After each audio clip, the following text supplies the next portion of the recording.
afternoon, everyone. It's fabulous to have you all here, and I say all with great humility today. We've had more than 90 people register for the webinar today, so it really excites me that we have so many people who have latched onto this notion of working restoratively and are considering it as a pathway forward for their school. It's something, working restoratively, that has been an incredibly powerful thing for me, and it's been powerful because it does something simple in a truly meaningful way.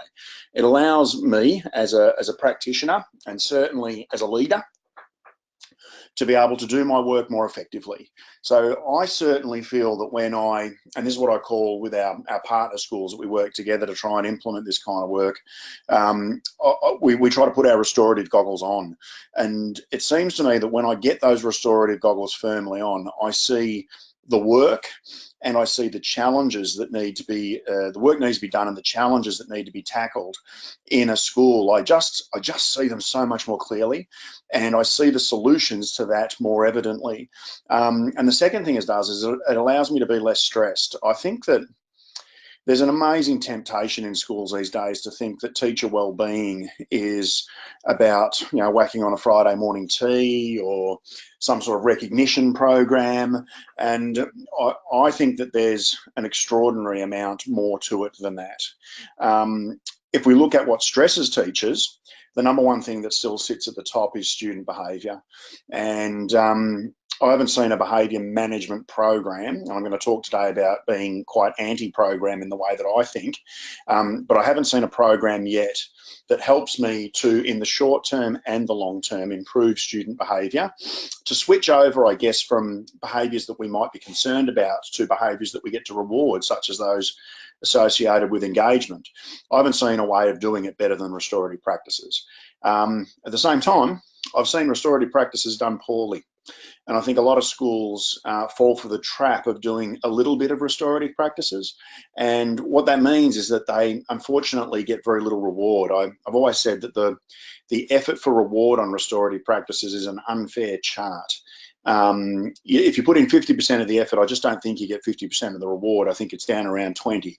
It's not until you get serious about implementing restorative practices as the underlying platform for your culture that we get the really high reward. And that means you're all in, but that means that the rewards come too. And so when I talk about restorative practices, and I guess the tagline for the webinar today, which is how to make your school culture ambitions a reality, for me, it's really all about making sure that, I'm just going to check here, I just had a message come through. It's really, for me, all about how you can make behavioural your values. And I think that too many schools go about the exercise of hoping that their values are going to impact behaviour, but by declaring that we're going to be respectful or responsible, that somehow that by putting signs up and by putting it on letterheads and by talking about it at assembly or having an afternoon when we make murals about it, that somehow it's going to drastically and in a long-term kind of way impact behaviour. I don't think that works. I think what we need to do is to get clear about the granular parts of our culture, the very small behaviours, the language. I'll talk about that today. It's not until we're really serious about all those little things and how we can make it evident within our culture that we get the high level of reward. So I'm mindful today that everybody comes today with this explorer mindset that we're trying to find out, we're trying to discover, no matter what the chair is that you sit in your school. So I come today with the view that what I need to do is to provide you with as much working knowledge to make a decision for your school about how it is that you could move forward restoratively. To that effect, I want to acknowledge that this is going to be a little bit of a white-knuckle ride today. Restorative practices is something that takes time. Anything worthwhile is worth the time and effort that you need to put into it. And so we're going to fly today. I'm going to go through 9 key points in a way that is almost unfair to you. So please I guess from that point of view, don't feel that you need to take a heap of notes. I'm going to give you an email address at the end of today.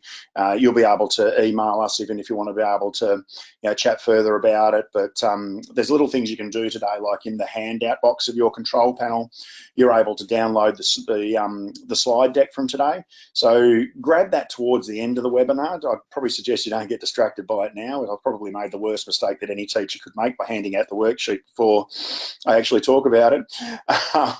So what I want you to do is just know that we want to support you in doing this. And today, what I'd really like you to do is to sit back, enjoy, if anything, get involved during the webinar, and then later on do the contemplation about resources and following up. But I'll give you some ways that we could slow the ride down towards the end and get very deliberate and intentional for your school if that's something that you would like to do. I'm also mindful that I would love your participation today. So while we're going quickly, you're in the driver's seat, and I know that you're multitasking. I know that some of you might not have eaten lunch today, and you'll be trying to cram that in while you're doing the webinar today. There's a fabulous Chinese proverb I love that is, if you chase two rabbits, both will escape. So I want to encourage you, first of all, today, not to try to do too many things. I'll let you eat. That's fine. But what I don't want you to do is to try and cover off on too many things while you're doing the webinar today. Just try to immerse yourself in this for a moment and step up to getting involved even if you can. There are two ways that you can get involved. One is to have a look at the question box. So the question box allows you to write a question in there, and I'll periodically you'll hear a little break in my voice while I might just stop and have a look and just check whether there's anything in the question or the chat box, it may be, if you've got a different version of the GoToWebinar software running. And then the other thing you can do is you can put your hand up. So if you look on your control panel, you'll see that there's a hand, looks like the palm of a hand there somewhere. And if you press that button, I actually have the facility at my end to unmute you, and you can ask a question. I make a real point of every webinar I run, making it clear to everybody that's here that any question you ask, while you might get an answer for yourself, and you might feel that by stealing a minute or two in the webinar that you're being selfish, I can just about guarantee that someone else in the room is thinking the same question. You're being of service to the room when you ask a question. And I want to strongly encourage you to step up and grab that steering wheel and put yourself firmly in the driver's seat today. There can be a temptation in webinars to feel that you're watching a TV show, you're watching a movie, and you're not. You're a part of this. And I really would love it if you would step in and be of service to the room as well as we go. For me to do that, there's a couple of things that I really love to do in webinars, and that's just to find out a little bit about you and to find out who it is that I have in the room. So I'm going to launch a couple of polls here just to find out how I can differentiate a little today and make the webinar of service to you. So first thing I want to do is I want to find out who you are. What's your role in the pit crew of your school today? So I'm looking just to find out the people that are sitting there. I know that we've also got people today who are in the webinar because they're watching it as a staff or as a team. So whoever it is that's got control of the keypad, that's cool. Just have a look there and see if you could pop in for me who you are, where you're coming from, so that I can get an idea of how I can how I can shape the webinar to be able to meet the needs of the people who are in the room. And I know that I'm not covering off on completely every role there, but regardless, it gives me a good rough idea so that I can get this right as we move forward. All right, we're edging up there. I like to be able to get this above 80%, and there we go. We've ticked over to 83%. So what I'm going to do is I'm going to close this poll now. And what I'll do is share the results, because I'd love it if you would know as well. So we can see we've got half the room are educators at the front line, teachers, and we've got a fair smattering of people there in the leadership space, and we've even got some support staff here as well. So that's really good for me to know. Thank you so much. I'm going to hide those results, head back into my slides, and then I'm going to go to my second poll, which is, what's your finish line look like today? I want to know what a good webinar would result in for you today. So 5 potential benefits that you could get out of today. One is knowing what the potential benefits are of working restoratively, which is a why bother kind of question. I want to know what I can get out of it. The second thing could be how it is that RP can drive student behaviour improvement. The third thing you might be looking for is how you connect it to the educative program. The fourth thing might be how to effectively focus and work on school culture. Is it how it is that you can actually bring that to some effect? It's a funny thing, school culture. We all say that it matters, but we're not quite sure what it is. And then what's required to implement restorative practices? What kind of work would you be committing to by saying, I want to step into that space? So I'm going to give you just a moment there, because there's a bit of argy-bargy and debate that you might even be having with colleagues or amongst yourself, within yourself, I should say. So I'm going to give you just a moment to let me know what it is that you're really looking for from the webinar today. And I can see that there's kind of a theme emerging in a broad kind of way. I guess there's a theme emerging through the ignoring of one particular option there. So we've just ticked over 80%. So I'm going to close that poll, share the results with you. And we can see here that the predominant people want to know how to work effectively on school culture. And I'm, to be honest, delighted to hear that. School culture is a critically important component of working in a school. And I think most schools, in most schools, the behaviour of the three key stakeholder groups within a school drives the culture. What we want to do is work the other way. We want to start to be clear about what sort of culture we're working towards, and then encourage the kind of behaviours that work us towards that. And we can see a bit of a smattering across three other options apart from the benefits there of working restoratively. That's really good for me to know, and keep that in mind.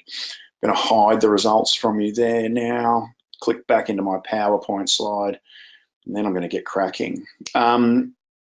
Okay, so like I said at the start of the webinar today, there are 9 key features that I would like to work through today that I think that you need to keep in mind if you're going to get clear about what restorative practices is a commitment to. And the first thing is that we need to be clear about what we're trying to do through restorative practices is get truly explicit about practice. We're not truly explicit about it unless the answers about restorative practices are at the forefront of our minds when we're put under pressure. So when we're put under pressure are those moments where a parent tackles you as you're walking at the end of the day, without a care in the world because the day's finished and you think the day's gone reasonably well, and then bang, as you walk around a corner, there's a parent there going, why on earth did you do this? We want to have answers to those questions. We want to feel like we've been ambushed. The fellow on the right in the picture that you can see there is a Channel 7 football reporter called Tom Brown. Now, I'm going to admit, I'm not a particularly big fan of Tom Brown because his shtick seems to be to bob up whenever somebody is trying to avoid having a conversation about what's really going on. He bobs up in car parks and jumps on injured players with crutches and demands that they give him answers about how long they're going to be out of the team or whether they're going to be playing this week. And people don't like talking to him. And if you have a look at the screen, if you have a look at the fellow on the left, whose name's Andrew McKay, he's a football manager at the Carlton Football Club. If you look at the score in the bottom left of the corner there, you can see the Carlton aren't going particularly well on this night. And Tom Brown's just sort of, bang, let's get him as he's walking out of the rooms and let's ask him some questions about how badly Carlton are going. I think that those moments fluster us as educators. And the reason that we get flustered is that we're not sure. We're not sure about what the answers are. When someone says, what's your policy on how you handle bullying and how was it dealt with today? We go, well, what is it? How is it that people in this school, set expectations around behaviour? Oh, well, we think that relationships are important, and we get really fluffy, and we're not quite sure what the right words are. And what that's evidence of is what we call an implicit framework. And the way that it manifests in a lot of schools is that we take good people and we put them in classrooms in front of people. We take good qualified people and we put them in classrooms in front of children, and we make some assumptions with a little bit of support that they'll do really good stuff. And for the most part, they do, but they don't necessarily do it consistently because we're not explicit about our framework. We hope that good people will go do good things as being implicit. Explicit means that we have a couple of things in place. One is that we have the words in place. We have the language, which means when someone comes along to me and catches me as I'm about to get in the car at the end of a long day as principal, and believe me, this happened. I had somebody who decided that they would report what had been going on in my school today, which unfortunately was a little bit of conflict that didn't even become physical. A student had run out of the school and gone home and told mum, and mum had decided to go to the media before coming to me. It happens. But sure enough, there it was, a reporter standing in the car park wanting to quiz me. I was so delighted with myself afterwards, that when he said, so what's the model that this school uses to be able to drive dealing with conflict? And I said, actually, it's a restorative model. Restore what? What does that mean? What it means is we focus on relationships by being firm and fair. When we talk about being firm and fair, what it means is that whatever happens in terms of student conflict, we investigate what happened until we've got a bit of an idea about what went wrong. Once that's identified, we work out what the harm is, which is where we're up to in this situation that's happened today. Once we work out that, we put a plan in place for the actions that are going to happen after that. It left the reporter a little bit flummoxed. He wasn't quite expecting that. He was hoping for the soundbite where I sounded nervous and said no comment. Having been clear about our practice is a critically important imperative, and the practice that I would like to be clear about the way we do relationships, the way we do conflict, the way we do bullying, the way we do conduct, the way we do behaviour is I want to be explicit about that. I want to have the words. And secondly, what I want around restorative practices is to have the models, have the model that drives reflection and our practice. So I'm going to talk about that as one of the other points in here amongst my 9. The second thing that we want to do is to make sure that it's the underpinning focus of our school culture. I love the great Australian movie, The Castle. It's one of my all-time favourites, and my favourite character within The Castle is the lawyer, Dennis Denuto. Poor old Dennis, he's asked in the High Court to describe the Constitution, and he just has no idea. He doesn't know what he's going to say. He says, it's the vibe, it's Mabo, and he doesn't really know where he's going with it, and it really kills him. And to be honest, I think we get that way with school culture. I ask people all the time, do they think school culture is important? And a whole room of people, 100 people, will put their hand up. And I'll say, could you just leave your hand up for a minute? Because what I'd like to do is to be able to, I want to see if I can randomly select one person here to tell me what's the correct definition of school culture. And hands go down very quickly, and any remaining hands tend to turn into Dennis Denuto. Well, it's the vibe. I actually don't think it is the vibe. I think that culture, my working definition for school culture, is that it's a behavioural set. And there are 2 subsets within that behavioural set. One is the behaviours that we encourage.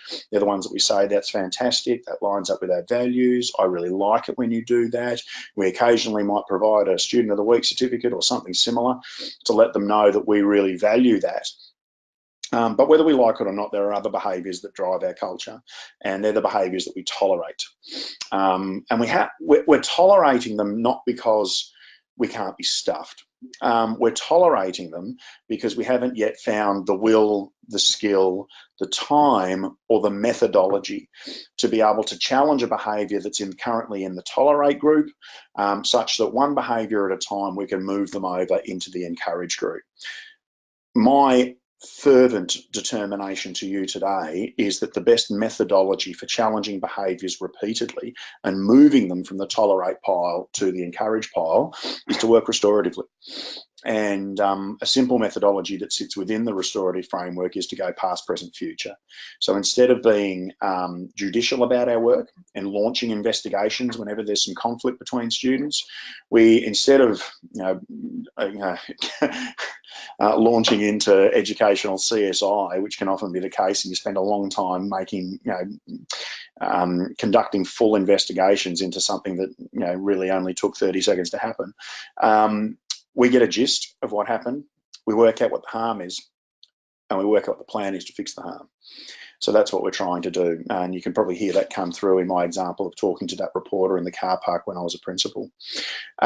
Hugely important stuff. So if we're going to work on culture, I think it stands to reason that we better get clear about what it is, and then we better get clear about how is it that we're going to work on it. I think RP is the greatest way to tackle that you could choose. The third thing I want you to keep in mind is the language imperative. Now, like I said, a lot of schools do a bit of restorative practices. Now, a bit of restorative practices, what that looks like, often looks like we might do a few circles. We might have a conference when a student returns from suspension or when something really bad happens. And we might, even use a little bit of effective language. So we might even, just say that, you made me sad.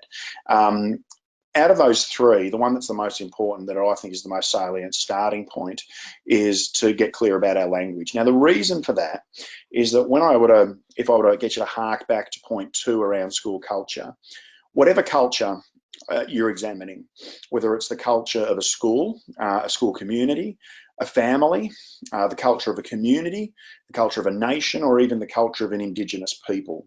Anywhere across the world, whatever culture you're looking at, the revealer of what's important within that culture, the revealer of what we focus on and what matters in that culture, is its language. Now, we can let a culture happen. As educators and school leaders, we can let it happen, and the culture will reflect whatever it is that culture is. If we have a lot of behaviours in that tolerate pile, then we can be sure that that will be evident within the language that's being used there. I think we need to work in the other direction, and what we need to do is to say, if there's a culture that we're looking to establish, how is it that we could input the right words, the right language? And that begins with that notion of working through what we call effective language. Now, that's an effective with an A, not with an E. It means that we're using the language of feelings, because what happens when we start to use the language of feelings is we emphasize empathy as being important within our culture. The great example that I always use around that is that it took me time, because the defaults back to our old language in a more judicial or adversarial or blame-based system are incredibly strong. Most of us went to school with some sort of system that was a little bit crime and punishment. But what it looks like is that if a student in your school were to drop a piece of rubbish on the ground, my default from the old system is to say, hey, pick that up. It took some work. Took some intent, took some focus. But what I actually has become a new default for me now, if I see a student drop a piece of rubbish, is even if I don't know them, I say, disappoints me to see you do that, put it in the bin, eh? Costs me about a second. I think that whole sentence takes about a second longer than the first one. But if you are not a sociopath, so you're like 99.8% of the population, then the word you heard me say the loudest in that sentence was disappointed. This is the limbic system of our brain picking up on words of affect and reminding us that our behaviour affects other people. Now, in the long term, constant reminders, because let's be really honest, you have a lot of opportunities to impact your language that way, to input the sort of language that will get you the sort of culture you're looking for. If you seize all of those opportunities, what you build over time is a whole bunch of people who, particularly young people, who stop and think before they do something, because they've learned through being immersed, through being constantly, I guess, sheep dipped in this culture, that that their behaviour affects other people. They've learned the ability to empathise, and they stop. They have a moment of pause before they do that, before they make a poor choice. And that's really important, that in the long term. Otherwise, we find ourselves just dealing with the immediacy of the behaviour, and we don't get the chance to improve it very much. So what we want to do is to take the opportunity to do some short-term as well as long-term work. All right, I'm just looking here. I can see a hand has gone up. I'm just going to have a look and see where that is. Anthony, that's your hand that's gone up. I'm just going to give you just a moment, because sometimes I do get people who put a hand up accidentally. So I'll give you a moment if you're going to put it down. It looks like you've kept it up. So Anthony, what I'm going to do is unmute you. Anthony, thank you for putting your hand up. Have you got a comment or a question? Yes, I was just wondering, with kids with really low self-esteem, does it still have the same impact? Yeah, I find that you can always, like any strategy, you can get varying levels of impact. And sometimes the first time they just look at you strangely. You know, like, what are you doing? What do you mean you're disappointed? They genuinely don't get it.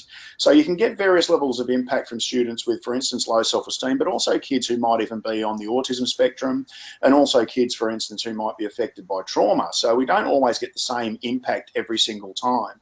But my experience genuinely has been that most kids react in some kind of way. And learning empathy is not something that you can do formally. I'm very determined about the notion that you can't teach empathy on a Wednesday afternoon.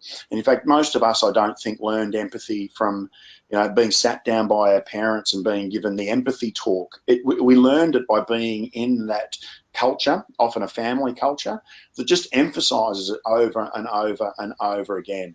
So it's not a guarantee that the kid is going to pick up the piece of rubbish if I say that disappoints me to see you do that. One, I just think that there's a higher likelihood that they will if I do. And two is that I know I'm committing to a long-term process that allows them to, in a supported way, build that empathy, which for even kids with low self-esteem is really important.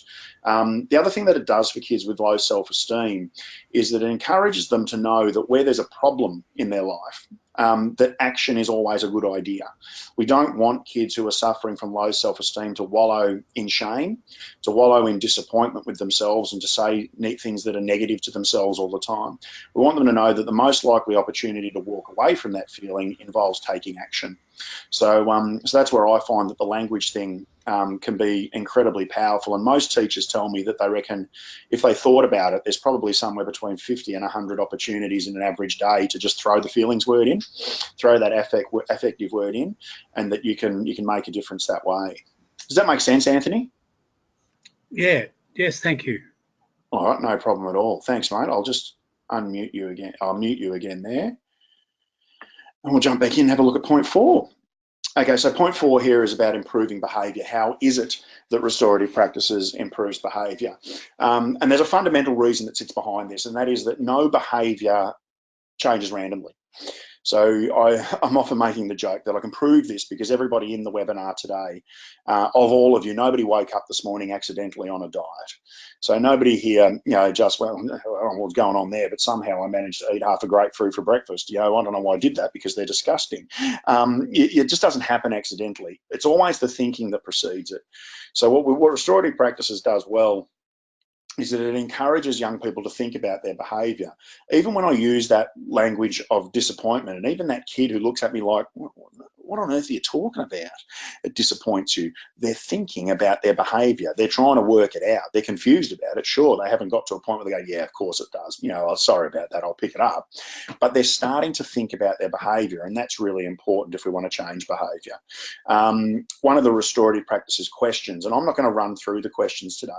I'll point to the questions in a slide, but I'm not going to put them up on the screen today because I think that too many schools grab the question card out and say, we're going to talk through these questions when you do the wrong thing. One, it takes too long if the behaviour is too low level.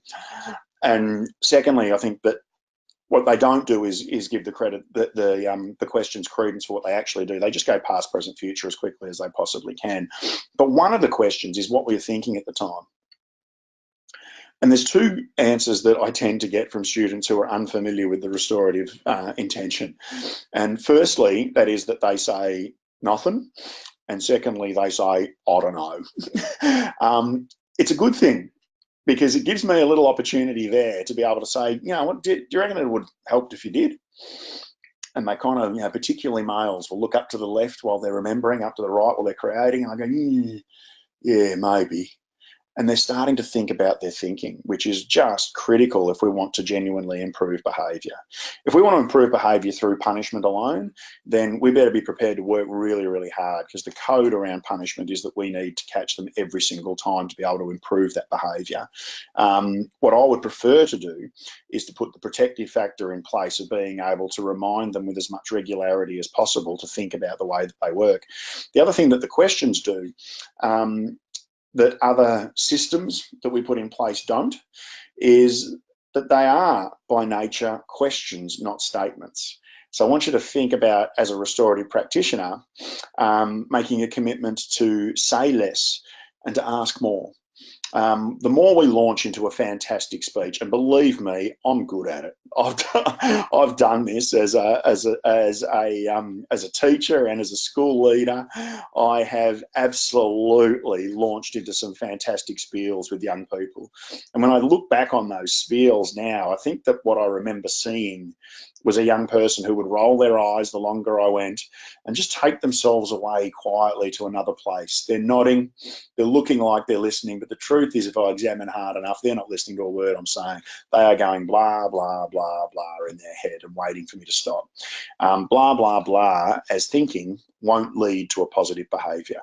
What we need to do is to get them thinking about their behaviour, and that's what I think restorative practices does so incredibly powerfully.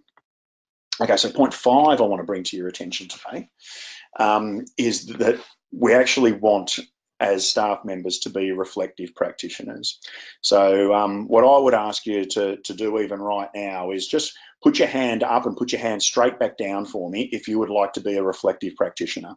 If you think that it's important that people in your school are reflective practitioners. Don't worry, I'm not going to unmute you. Just put your hand up and put your hand back down again, so I can see stacks of hands going up here. They think it's important to reflect. Well, I want to challenge you a little bit about reflection today. I actually firmly believe that most people, for their intention about reflection, don't genuinely reflect.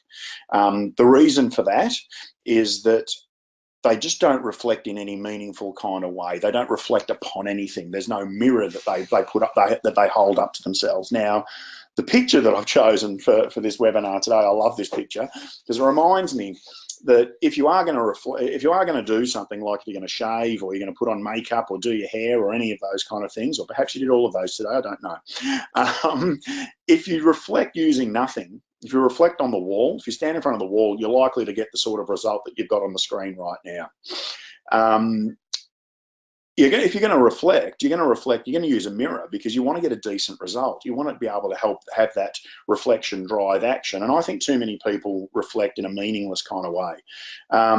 It would be the equivalent, and I have a commitment to reflection that says that I need to, when I run a workshop, and I will do it today, when I end the webinar today, I will have a moment of reflection about how I did this webinar. I'm about to show you the tool, the mirror that I use to be able to reflect. And I only do it for 10 seconds. I just think, where was I? Yeah, I was probably here, because it drives action. If I reflect without a mirror, without a model to hold myself accountable to, what tends to happen is I sit there and I'll go, how'd I go today, the webinar? Yeah, it's pretty good. I'll go and make myself a drink and, and be very content with myself. Doesn't drive action. Equally, if I reflect negatively and just say, how'd I go today? Oh, I sucked. I was terrible at that. That doesn't drive action either. It just drives affect. It just drives feeling. And sometimes we can get stuck in those negative feelings in a really unproductive kind of way. So I like to say that what I think we need to do is to reflect using a mirror. Now, this is the mirror that I use. It's a key model that sits within the Restorative Practices framework. Often referred to as the operating domains, the restorative operating domains, or sometimes the social discipline window. And basically what it does is it takes us back to this notion about, and I know that if you were to stop and think about the best teacher that you've ever had, if you look when you were a kid, when you were a student in secondary or primary education, if you think back about the best teacher you've ever had, you would probably describe that person as being firm and fair. Firmness being about pressure, limits, and boundaries. Fairness being around the nurturing, the encouragement, the support that we provide them with. And what happens is that we can map ourselves on here. So we can say, oh, did I do it to them today? So I can ask myself, did I smack? There's a risk for me today. I really feel like, because I'm going so quickly through an entire framework that can take, some time to implement in your school, that it's almost unfair to you. So low on the fairness, I'm going to smash you with this webinar today. I'm doing it to you. I'm hitting you with a lot of information, a lot of pressure, a lot of expectation, but I'm not helping you as much as I could today. There's risk around that today. The not box, so being low on fairness and firmness, means we've slacked off. The for box means we've kind of done all the work for you, which means that, what I've said, if you want to be a restorative practitioner, just keep doing what you're already doing. You're fantastic. I love you. There's a lot of love and a lot of nurturing there, but the expectation to change is too low. And what we want to do is to position ourselves at the top right there, and to work with our students, to stand side by side with our other key stakeholders. And you've heard me mention those stakeholders. I believe that the three key stakeholders in the school community are the staff of the school, the students of the school, and the parents of the school. And what we want to say is that whatever it is that's your cultural target, whatever it is that's your strategic ambition, we want to be working with the other stakeholders, not against, and not doing everything for them and not letting them clock out the back and take no responsibility. We want to be working with them in order to get our best work done. When we work with them, we would say that we're behaving in a way that fabulous teacher that you remember worked as well. They were firm and fair. They were firm and fair.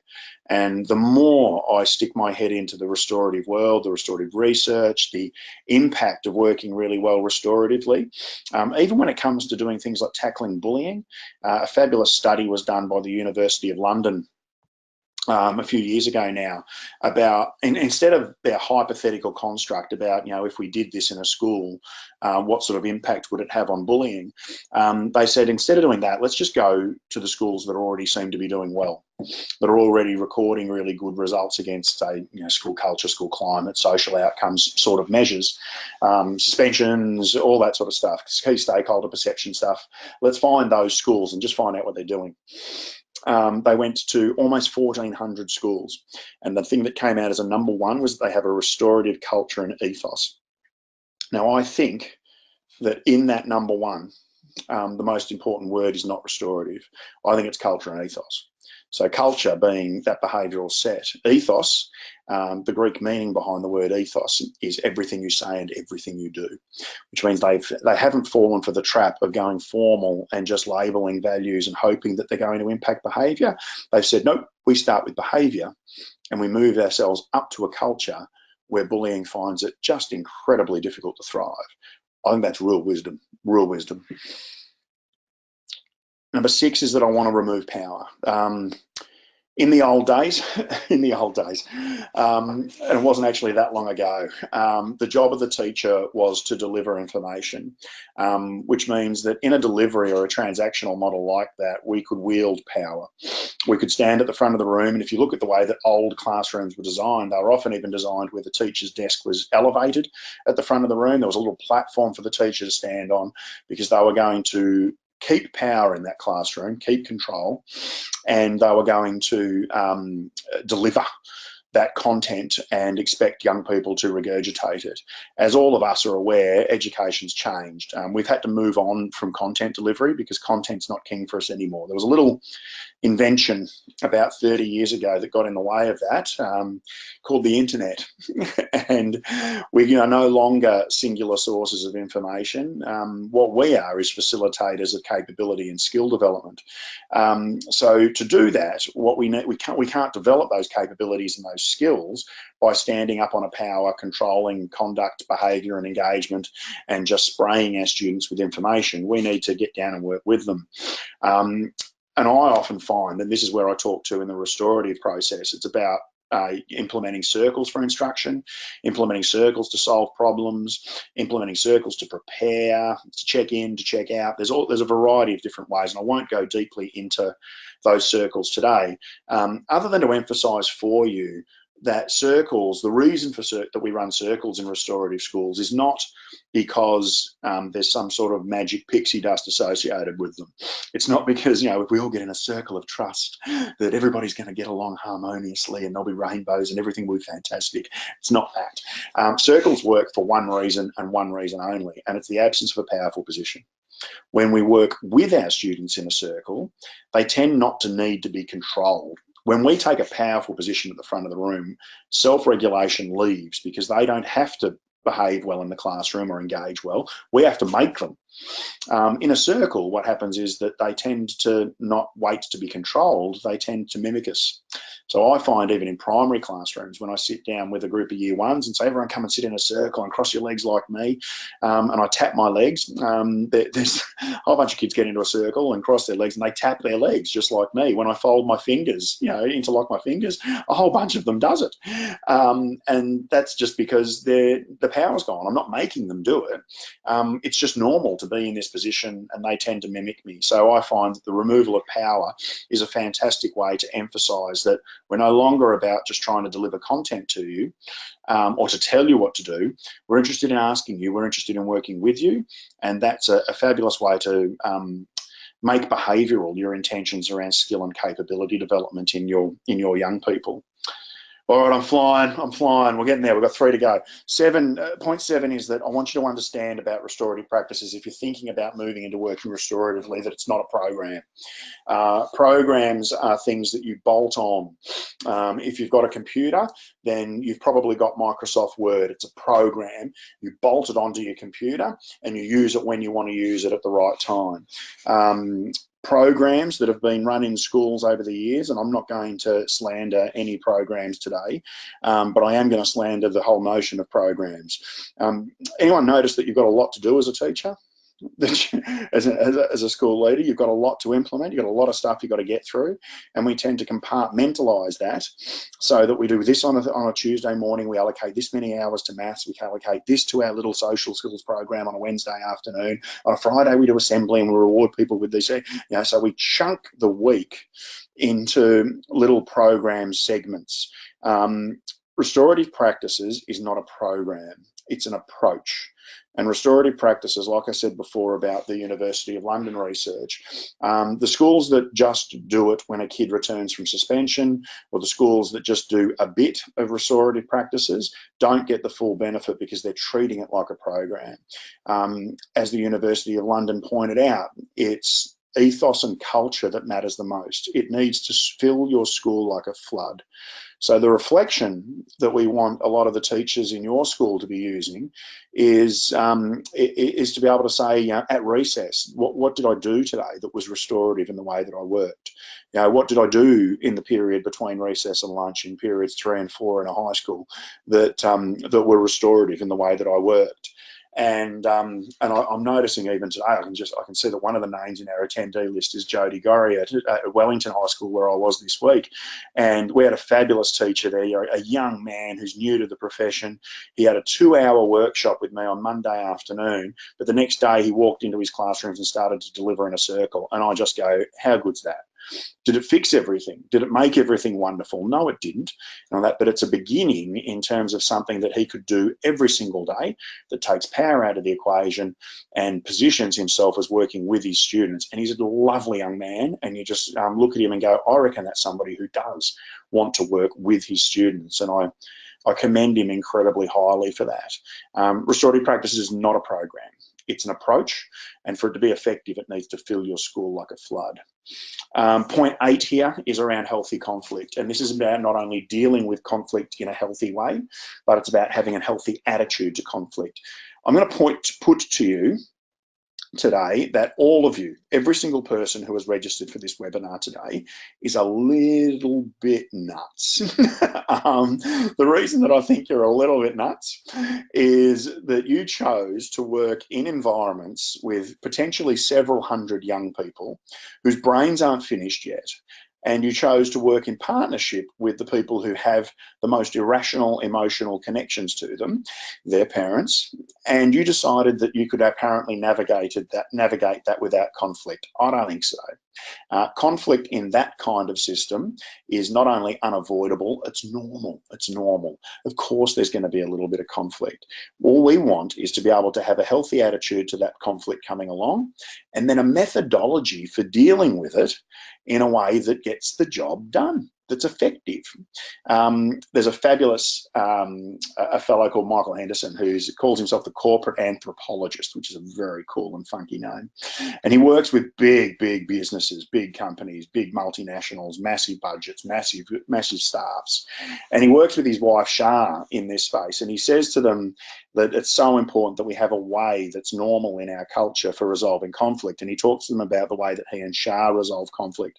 And that is that they have an agreement in their marriage that they fight, when they have an argument, when they have conflict. They fight, no holds barred, say what you like, but we do it holding hands. And I think that's so clever. And it's not because can you imagine Michael telling the board of BHP that they need to hold hands while they fight? I don't think that's going to happen. But what he says is it doesn't matter what your way is, but have a way. And the way that I want to suggest to you that you tackle conflict in your school is to go past, present, future with equal effect. So that means that instead of launching massive investigations and anchoring everything in the red past there, we're going to say, all right, we're going to aim to get what we call a gist. Just a gist. Just want to know roughly what happened. I'm not going to investigate this forever. I'm going to just find out roughly what happened. I'm going to move to the present and talk about the harm. I'm going to talk about that in just a moment as well. Work out what's the damage here. And then the future is what's our plan to fix it? What undoes that harm? What reverses it? What fixes it? What restores it? And this is where the word restorative practices comes from. It's not saying that from a relationships point of view, everything needs to be better, that everything needs to be perfect, that everyone needs to be friends, because if you think about even restoring your favourite armchair that you might have had forever and ever, it's never as good as new. Sometimes when you get it back from the upholsterer, it's perhaps even a little better than it was when it's new, because it's still got your lovely bum groove in it. But it's better. Things are better than they were. And the harm of that spring sticking through, or the tear in the arm of the chair is gone. The damage is gone, and we've got something that we can move into the future with. And that's really exciting. So we're taking that restorer's approach to conflict when it comes along. We don't worry about it, to be honest. You know, it's something that is going to happen in your school, even in a school that is incredibly restorative. We're going to have conflict, and we're going to go, fair enough, it happened. Let's sit down and let's trust this process that we know helps us deal with it effectively. All right, and point nine is that notion of harm in relationships. These are the two critical tenets that sit within restorative practices. First of all is that this is built on the notion that instead of being adversarial, where what we do is we focus on blame, we try to work out whose fault it is in any situation, because we have to hand out an arbitrary and appropriate punishment if we possibly can. So what that means is we investigate like crazy, and we spend a lot of time trying to come up with the right punishment. We don't focus on blame in a restorative model, we focus on harm. So we say, in terms of relationships, in terms of the way these 2 people, these 3 people, these 10 people are getting along, what's the damage? You know, how are people being affected by the behaviour that's been happening? And what's our plan to do something about that? Now, not only do I feel that that's a really effective way to deal in a short term with what's going on, and I've seen some fabulous things happen. I saw a year 1, a learning support assistant in a school one day at a tough little school in the Northern Territory. She came in at morning tea, and she'd been listening to me banging on about restorative practices, and she thought, all right, I'll give it a go, because she had a couple of year 1s have a bit of a mild box on in the sandpit. And as is the case with year 1s, when there's a box on, one's a pretty clear winner and one's a pretty clear loser, and the loser was in tears, and the winner was just a little bit angry in a triumphant kind of way. And she, instead of bringing them up to be punished or to be investigated, she said, well, she goes, it's not real good the way that he's feeling at the moment. She looked at the perpetrator and said, what are you going to do about that? And he said, I don't know. And she looked back at the if I may, in inverted commas, put the word loser there, and she said, well, what do you need? What do you want him to do? And through the tears and through the quick inhalations, this young fellow said, he has to make me laugh. And she looked back at the perpetrator and said, you reckon you can do that? And he saw the opportunity to actually take responsibility rather than just get in trouble. And he went, all right. And he did a couple of cartwheels in front of this student until he was giggling. And then they just grabbed each other and ran off into the sandpit and kept playing. And in some ways, what do you want? What do you want? That's a relationship restored. And they did it by looking at what's the harm. He's making me feel sad. Do something that makes me feel unsad. What would that be? Make me laugh. Not only do I think that's an effective way of dealing with it in the short term, but I think that's teaching young people that when there's negative affect in their life, negative feeling in their life, that action is the thing that we need to take. I'm going to conclude the content part of this webinar by pointing out something incredibly serious to you. You will all be very, very aware that we have a significant problem in Australia with teen depression and suicide. And I want to put it to you that the most common thing that the research tells us around this horrible condition we have in our country is that most of them write in the notes that they leave behind. They'll often write things like, I just didn't think there was anything else they could do. And I think that that's horribly sad, that we could have a generation of young people coming through who haven't associated negative feeling, something being wrong in their life, with the skill or the need to take action. We need to start training them that from a very early age, that if something doesn't feel right, if something doesn't feel good in your life, that it's a signal, it's a sign, it's telling you do something about it. Don't wallow in this negative feeling to the point where you start to not only feel negative things about what happened, but negative things about yourself. And you say negative things about your place on the planet to the point where you question whether you should be on the planet. We can't have that happening.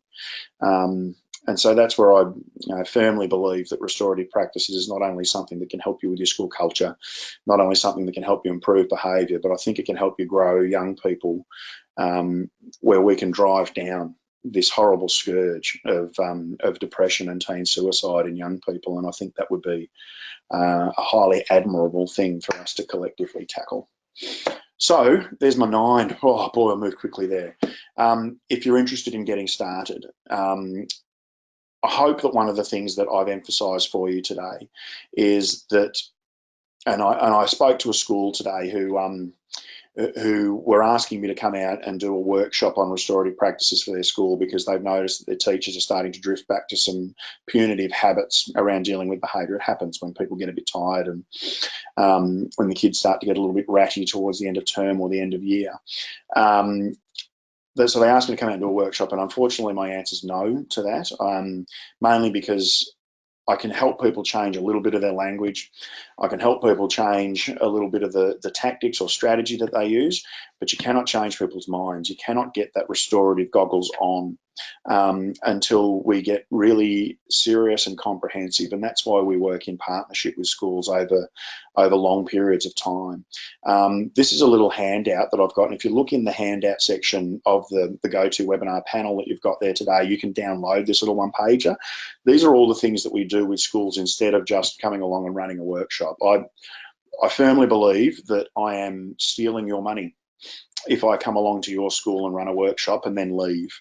But what we will do, if you decide that you're serious about working restoratively, is step into partnership with you and provide all of the things on this page. So that includes not only the professional learning, which you can see is the first box up there in the top left, but we'll then work in class with your teachers, we'll engage your parents in this, we'll build some implementation plans for your school through some leadership mentoring, we'll coach your teachers, we'll build policy, we'll build documentation that's graphically designed in your school's colours so that you've got full and strong ownership of them, and then we're going to resource you like crazy with all of those boxes that you can see in row 3, 4 and 5 of all of this stuff here. And we're going to work in partnership. We're going to be supporting you, and we're going to be accountable to the changes that you're looking to make in your school. And if you're fair dinkum about doing it, you're going to get some amazing results. We've been gobsmacked at some of our schools being able to not only improve things like NAPLAN data, which has been exciting in a perverse kind of way, being able to show schools that learning actually happens better when you get restoratively. We've had schools who've reduced their suspension rates by up to 400%, schools that have reduced behavioural referrals, and schools that have had their parent perception data improve out of sight. And it takes all of this work rather than just saying that, yeah, I can come along and do a workshop in your school and everything's going to be fine. I think that would be disingenuous to the point of being a lie. So I won't do it. So if you would like to, though, work in partnership with us in that regard, then have a think about these steps. Number one, at least today, download the slide deck and also download that partnership flyer. Give it some thought. And if working with us sounds appealing, if it sounds like something that your school would like to have a chat about, you're not beholden. If you do decide to go to the question box or the chat box there and write the word chat, that's letting us know that you'd like to have a chat. You won't be invoiced. So if you would like to have a chat about working restoratively in your school and what it would look like to work in partnership together over the next few years to get these amazing benefits, then just pop the word chat in that question box, and we'll follow up after the webinar today and find just a little time to have a bit of a yarn and just see if we're a good fit for each other. I'll finish up there by reminding you that we've got another webinar coming up next month. It's really targeted, this one, at people who are in or aspire into leadership positions. And this webinar is about leading practice breakthroughs. So it's about how you can not only help people with their restorative practices work, or how you can help people to be able to set targets from their professional learning PDP sort of point of view. This is about how you can get breakthroughs. This is about how it is that you can actually get people to the other side of a wall that they maybe have been stuck behind for many, many years. What does it take to actually help people get a breakthrough, not only with their knowledge, but with their practice, with the work that they do within the walls of the classroom? There are some really specific strategies and tactics that you can use to help people. I guess if you go back to that restorative intention about working with them to get over the line and to get into a position where they're doing those things that I spoke about right at the start of the webinar today. They're more effective, and they're less stressed, which is really, really exciting when that happens. So that one's on. So we're going to send you a link so that you can register for that if that's what you'd like to do. And if there's anything else that you think that we can do to give you a hand, then please feel free to reach out to us. Really happy to give your school a hand in any way that we possibly can. Like I mentioned, I guess some people get a bit reticent about reaching out sometimes because they think that that's going to cost them money. It's not the case with us. Like I said, we don't take your money to come and run a useless workshop at your school. We've got a real mission to make sure that as many people as possible are able to make a difference in their school. And if we can do that informally through just a conversation, then we'd be really happy to. So if you can, if you'd like to, then please feel free to reach out and we'll make that happen. Okie doke. We might leave it at that today. If there are no other questions, I'm going to give you just a moment to add something to the question box if you've got any questions about today. And we'll leave it there. I know I've flown today, so thank you very much for bearing with me around that. All right. You're all superstars. Thank you so much for the investment of time that you've made today and for the investment that you make in your young people every single day of the school year. Yeah, you're rippers. Thank you. And we'll talk to you all soon. Okay, bye for now.